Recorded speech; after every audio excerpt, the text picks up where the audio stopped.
is not evil. Wealth does represent a means to power, and men use power for illegitimate and immoral purposes. But wealth can also be used for God's glory. Wealth can also be used for many purposes.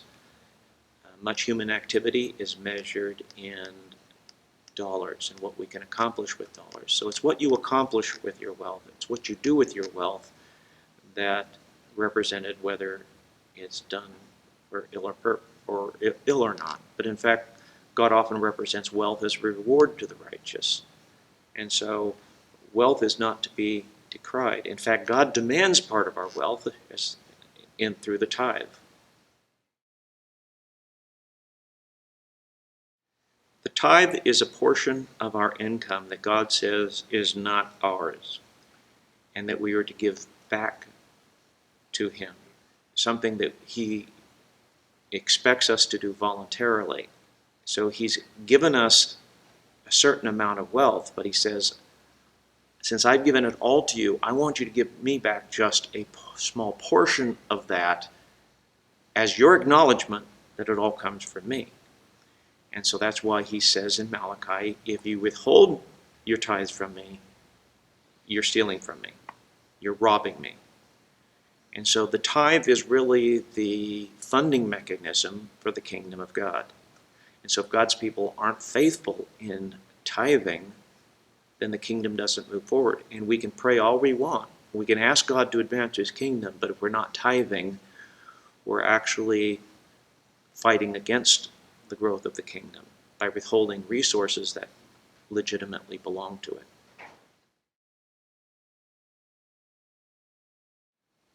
The Bible discourages debt, and the Bible actually put great limitations on debt. Debt was for to be a limited period of time, 6 years, and the 7th year you were to be debt-free. Debt was to be an occasional thing, but not a usual course of life. In our modern economy, we've tended to follow the lead of the government, and the government has encouraged debt. Early in the 20th century, debt was unusual, and it was rare, and even mortgages were for very limited periods of time, and you had to have a large income before you could put a down payment on a house.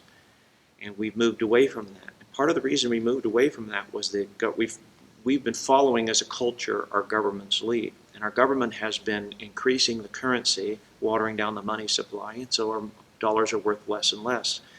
And so people believe, well, if I go into debt, I will pay off this loan in the future with dollars that are worth less. So it actually is to my advantage to be in debt. And so we're a culture that is now deeply in debt. Our government's in debt. Individuals are in debt. We're not following God's law. In our textbook, we call ourselves a capitalistic economy. But a capitalistic economy is one that is based upon not only private ownership of capital, but the accumulation of capital. And in reality, we're accumulating debt. Our economy now operates on debt. That's why the government keeps stimulating the economy with more debt, more currency. When they want to pump life into the economy artificially, they do it like a counterfeiter who wants to pretend that he has a high income. He creates more money. And so our productivity is not what's leading our economy, and it hasn't been since the creation of the Federal Reserve.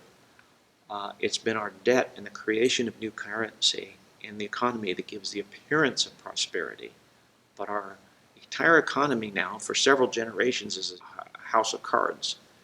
And that's why the fear, every time things get shaky, there's a fear of everything could collapse. And there's a great nervousness around the world because the other economies of the world are also based upon debt and a manipulation of debt. And it's a very, very shaky way to build an economy.